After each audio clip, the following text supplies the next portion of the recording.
ئێمە میوانداری بەڕێز ئیبراهیم عەبدولمەجیدمان کردووە کە بەڕێوەبەری ڕاگەیاندن و پەیوەندیەکانی دەستەی گشتی گەشت و گوزارە. بەڕێز ئیبراهیم سڵاو لەبێوم کاتت باش، پێمان بڵێ ئەو ڕێژەیە یاخود بەپی ئەو خەمڵاندنەی کە لە کوردستان 24 بینیتان ئامادەمان کردووە، ئەو مەبلەغە یاخود بڵێن ئەو نرخە کە لە ماوەی ئەم ساڵەدا هەبووە وەکو داهات هاتوو هەرێمی کوردستان و خەرجی گەشتیاران بووە، بە چ میکانیزمێک خەرجەکرێتەوە لەم کەرتەدا؟ بەڵێ کاتتان باش، زۆر سپاس. دیارە سێکتەری گەشت و گوزار جیاواز لە تەواوی سێکتەرەکانی تر داهاتەکەی جیاوازە. بۆ منە زۆر سێکتەربان هەن سندوقێکی تایبەتی هەیە و دەزانرێت داهاتەکەی چەندە و چۆن خەرج دەکرێت. بەڵام ئەوەی لە گەشت و گوزاردا هەیە ئەو داهاتی گەشت و گوزار ڕاستە و خۆ دابش دەبێ بەسەر هاونیشتمانیان و دەچێتە گیرفانی کاسبکارانەوە و بازار دەبوژێنێتەوە. ئەگەر بە نمونە باس بکەین، بۆ نمونە کاتێک گەشتیارێک لە هەرکە لە بازگەیەک داخل دەبێت کاتێ دێ تاکسی بەکاردێنێ، شۆفێری تاکسەکە سوود دەبینێ، دواتر لە ڕێستۆرانتێکدان دەخوا خاوەن لە ڕێستۆرانتەکە سوود دەبینێ، لە هۆتێلێک دەمێنێتەوە، لە دوکانێک شت دەکرێت. بۆیە ئەم داهاتی گەشتیاری زۆرێکی دوو جۆرە، زۆرێکیان ئەوەیە کە وەکو گوتمان ڕاستەوخۆ دەچێتە لای هاونیشتمانیان. داهاتێکی تری گەشتیاری هەیە، ئەویش لە ڕێگەی ئەو باجەیە کە دەچێتە لای حکوومەت، ئەو باجەی کە لە بنکە گەشتیاریەکان وەردەگیر دەچێتەوە لای حکوومەت. بەو جۆرە داهاتی گەشتیاری دابش دەبێت. بەڵێ باشە، کەواتە تواننەوە ئەوەی ئەکرێت بیکەن بە چ میکانیزمێ توانن گەشتیاری زیاتر ڕاکێشنە هەرێمی کوردستان بۆی کە بوژانەوەی ئابووری لە هەرێمی کوردستاندا ڕوو بدات؟ بەڵێ ئێمە بۆ زیاتر پەرەپێدانی ئەم سێکتەرە گرنگە پلانێکی 8 ساڵەمان هەیە. دیارە ئەم پلانش لە خۆ نەهاتوتە بوون. ئەوەی مای خۆشحاڵێکە دەمەوێت ئاماژەی پێ بدەم کە ئەم کابینەی حکوومەتی هەرێمی کوردستان گەشت و گوزاری لە پاڵ سێکتەرەکانی پیشەشازی و کشت و کار خستۆتە ئەولەویەتی کارنامەکانی خۆی.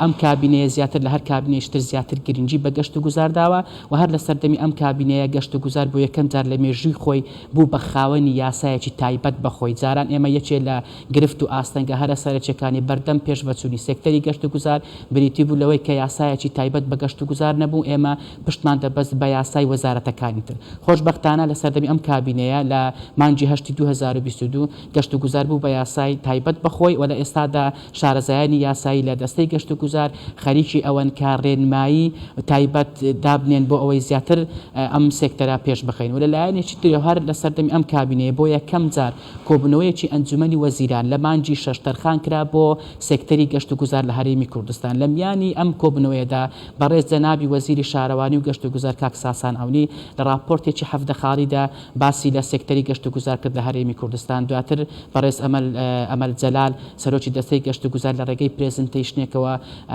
زۆر بە وردی تیشکی خستە سەر تەواوی ئەو بربەست و ئالنگاری و کێشانێک کە دێنە بەردەم پێشخستنی ئەم سێکتەرە گرنگە.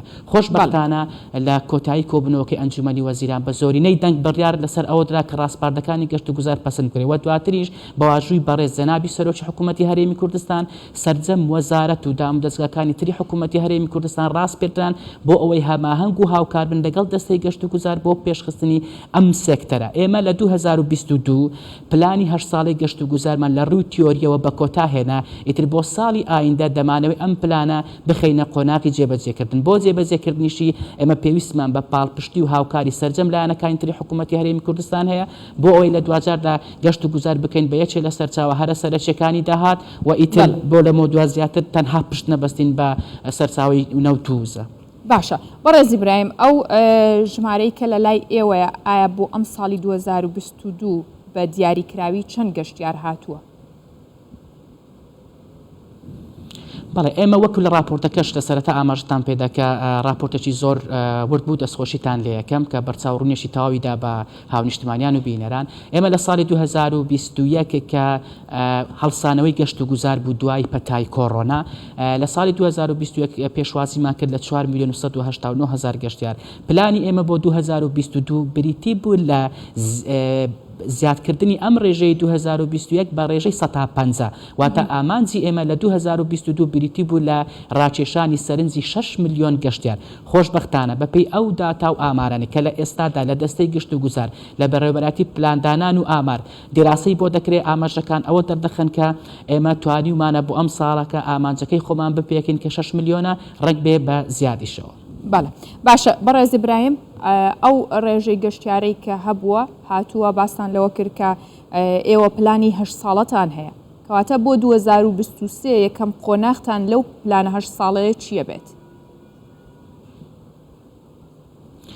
بەڵێ پلانی 8 ساڵە چەند تەوەرێکی استراتیژی لە خۆی دەگرێ هەموو تەوەرەکانیش لە دوجار لە خسمەت پێشخستنی ئەم سێکتەرە گرنگەدان ئێمە بە ژێرەی پلانی 8 ساڵە دەمانەوێت ساڵانە 150 ڕێژەی گەشتیاران بەرز بکەینەوە بۆ 2022 خۆشبەختانە توانیمانە ئامانجەکەی خۆمان بپێکن بۆ 2023 ئێمە کاتێک ئەو پلانە دەچێتە قۆناغی جێبەجێکردن دەمانەوێت 150 ئەو ژمارە ئەو ساڵەکەش بەرزتر بکەینەوە بەڵام وەکو ئاماژەشم پێیدا ئەمە بەتەنها بە دەستەی گەشت و گوزار ناکرێ پێویستی بە هەماهەنگی و هاوکاری تەواوی دام و دەستگاکانی تری حکوومەتی هەرێمی کوردستانەوە هەیە لەبەرەوەی زۆر بابەت هەن کە بۆ نمونە لە ڕووی ژێرخانەوە پەرەپێدانی ژێرخانی ناوچە گەشتاریەکان ئەگەر بە نمونە باس بکەین زۆر شوێن هەن کە پێویستیان تەنها بە ڕێگەیەکەیە ئەم ڕێگەیە لەلایەن وەزارەتی ئاوەدانکردنەوە لەوانەیە جێبەجێکردیان دابینکردنی کارەبا خزمەت گوزاری تر هەموو وەزارەت و دام دەسەر پەیوەنددارەکان ئەگەر لەسەر هێڵ بن لەگەڵ ئێمە پاڵپشت و هەماهنگ بن